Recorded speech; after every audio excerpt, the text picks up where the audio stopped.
बिस्मिल्लाहिर्रहमानिर्रहीम। अस्सलाम वालेकुम। SMTV ग्लोबल के साथ मैं हूं सलमान इकबाल। सबसे पहले एक नज़र हेडलाइंस पर। चीन के नायब वज़ीर आज़म को हलाल पाकिस्तान से नवाज दिया गया। ऐवान सदर में चीनी नायब वज़ीर आज़म को हलाल पाकिस्तान देने की तकरीब मुनक़िद हुई। तकरीब के दौरान सदर ममलकत डॉक्टर आरिफ अलवी ने चीनी नायब वज़ीर आज़म ही लीफिंग को हलाल पाकिस्तान से नवाजा। तकरीब में वज़ीर आज़म शहबाज शरीफ, चेयरमैन वफाकी वज़रा और आला सिविल और अस्करी हुकाम भी मौजूद थे। ज़राए का कहना है कि सिविल अवार्ड हलाल पाकिस्तान से गैर मुल्की शख्सियात को नवाजा जाता है। अवार्ड पाकिस्तान मुफाद में काबिल कदर खिदमात के एतराफ़ में अता किया जाता है। CPEC के 10 साल मुकम्मल होने की तकरीब। पाकिस्तान और चीन के दरमियान मुफाहमत की यादाश्तों पर दस्तखत। चीन के सदर शी जिनपिंग के नुमाइंदा खसूसी और जमहूरिया चीन के नायब वज़ीर आज़म ही लीफिंग CPEC के 10 साल मुकम्मल होने की तकरीब में शिरकत के लिए पाकिस्तान में मौजूद हैं और आज उन्होंने वज़ीर आज़म शहबाज शरीफ से PM हाउस में मुलाकात भी की। चीन के नायब वज़ीर आज़म ही लीफिंग वज़ीर आज़म हाउस पहुँचे तो वज़ीर आज़म शहबाज शरीफ और वज़ीर ख़ारजा बिलावल भुट्टो ज़रदारी ने उनका इस्तकबाल किया। पाकिस्तान और चीन के दरमियान मुफाहमत की मुख्तलिफ यादाश्तों पर दस्तखत भी हुए, जिसमें वफाकी वज़रा बिलावल भुट्टो ज़रदारी, एहसन इकबाल, नवीद कमर, मरियम औरंगज़ेब, एहसन इकबाल और साद रफ़ीक भी शामिल थे। मुफाहमत की यादाश्त पर दस्तखत की तकरीब से खिताब करते हुए वज़ीर आज़म शहबाज शरीफ का कहना था कि MLN1 कराची और सर्कुलर रेलवे बहुत अहम मंसूबे हैं। मुझे यकीन है कि पाकिस्तान और चीन मिलकर इन प्रोजेक्ट्स को पाए तकमील तक पहुँचाएंगे और हम अंतक मेहनत से पाकिस्तान को अपने कदमों पर खड़ा करेंगे। निगरान वज़ीर आज़म के लिए 3 नाम तजवीज़ करूंगा। अपोजिशन लीडर राजा रियाज का कहना है कि वो निगरान वज़ीर आज़म के लिए 3 नाम तजवीज़ करेंगे।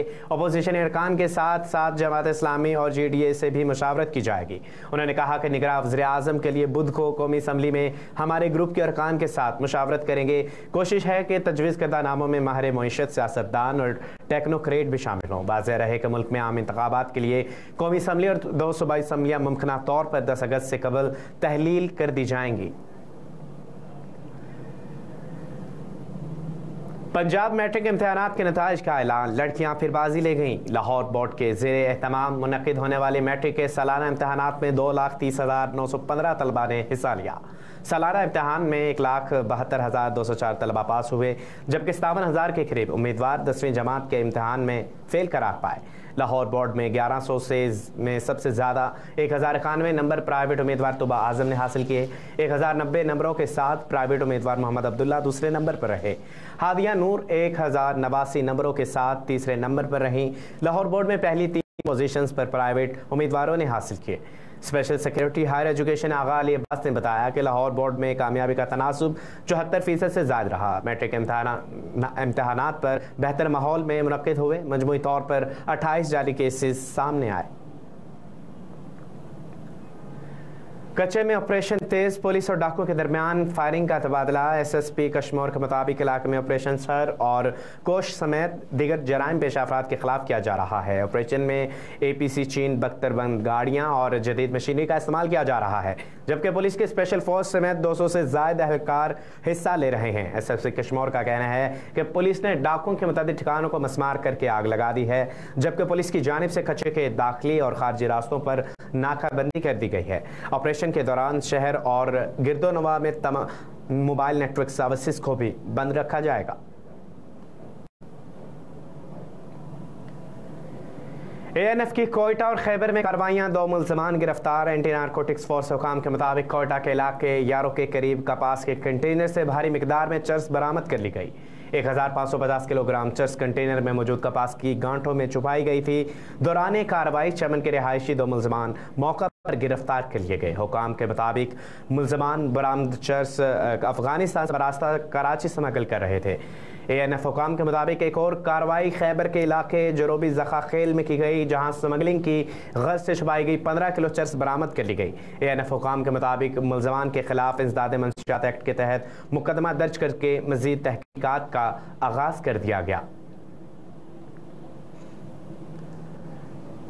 स्टेट बैंक ने नई मॉनेटरी पॉलिसी का ऐलान आज करेगा। स्टेट बैंक ने अपनी मॉनेटरी पॉलिसी कमेटी का इजलास आज तलब कर रखा है, जिसके बाद नई मॉनेटरी पॉलिसी का ऐलान आज किया जाएगा। तर्जमा स्टेट बैंक के मुताबिक मॉनेटरी पॉलिसी कमेटी के इजलास के बाद governor State Bank Jamil Ahmed press conference में नई मॉनेटरी पॉलिसी से मुतल्लिक बयान देंगे। वाज़ेह रहे कि इस वक्त शरह सूद 22% की बुलंद तरीन सतह पर है। ताजर और सनतकार स्टेट बैंक से शरह सूद में कमी की तवक्को कर रहे हैं, जबकि मुआशी तजिया नगारों का ख्याल है कि शरह सूद में इजाफा या मौजूदा सतह बरकरार रखने का इम्कान है।